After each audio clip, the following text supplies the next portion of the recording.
2026학년도 대학 수학능력 시험이 어렵게 출제되면서 수험생들의 혼선이 커지고 있습니다. 당장 지난 주말부터 시작된 대학별 논술고사를 포기한 수험생들이 속출했다고 하는데요.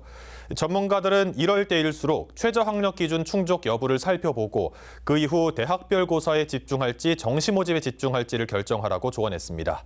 천혜열 기자가 전해드립니다. 올해 수능은 다소 어려웠습니다. 과목별로 편차는 있지만 국어와 영어, 탐구는 지난해보다 어려웠고 수학은 평이했던 것으로 평가됩니다.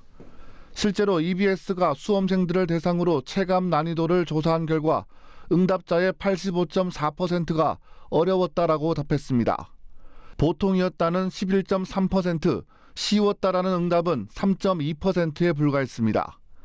고3 교실에서는 가채점 결과를 바탕으로 입시 전략을 세우는데 여념이 없습니다.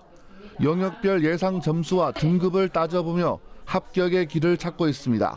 수능에 대한 걱정이 좀 커서 최저를 많이 높은 거 대신에 좀 안정적인 걸로 많이 지원해놨는데 그래서 그런지 마음을 좀 편하게 먹고 하려고 해서 이제 최저가 충족률이 좀 높을 것 같아서 이제 발표 나길 기다리면서 이제 어느 방향으로 확실하게 갈지 여러 과를 넣어놨기 때문에 이제 그거에 대한 확정을 정해가면서 입시 전략을 찾을 것 같아요.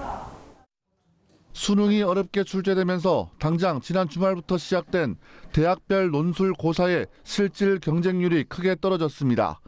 올해 논술 전형은 평균 43.4대 1의 높은 경쟁률을 보이고 있는데 막상 수능이 어렵게 출제되면서 학원가에서는 논술 고사를 치른 일부 대학의 응시율이 지난해와 비교해 4에서 5%포인트 하락한 것으로 보고 있습니다.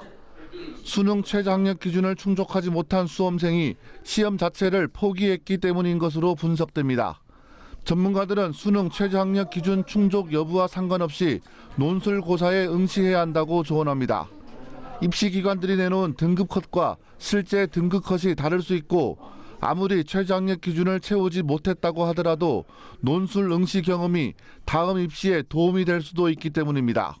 수험생 체감 난이도가 9월 모의평가와 지난해 수능보다 다소 높았을 것으로 추정이 됩니다. 가채점 결과를 기반으로 학생 개개인의 성적 변화와 예상 등급 컷을 분석하고 있습니다. 수시 최저 충족 여부를 빠르게 확인하며 정시에서는 안정, 적정, 상향을 고려한 지원 전략에 세심하게 안내할 예정입니다. 지금은 가채점 결과를 바탕으로 수시 수능 최저학력 기준 충족 여부를 살펴보고 그 이후 대학별 고사에 집중해야 할지 아니면 정시 모집에 최선을 다해야 할지를 결정해야 하는 시점입니다. 성적표가 발표되는 다음 달 5일 이후에는 수시와 정시 어느 쪽에 무게를 둬야 할지 결정한 뒤 대학별, 학과별, 수능 반영 영역과 비율, 가산점 부여 등을 꼼꼼하게 비교해 보는 것이 좋습니다. BTV 뉴스 천혜열입니다.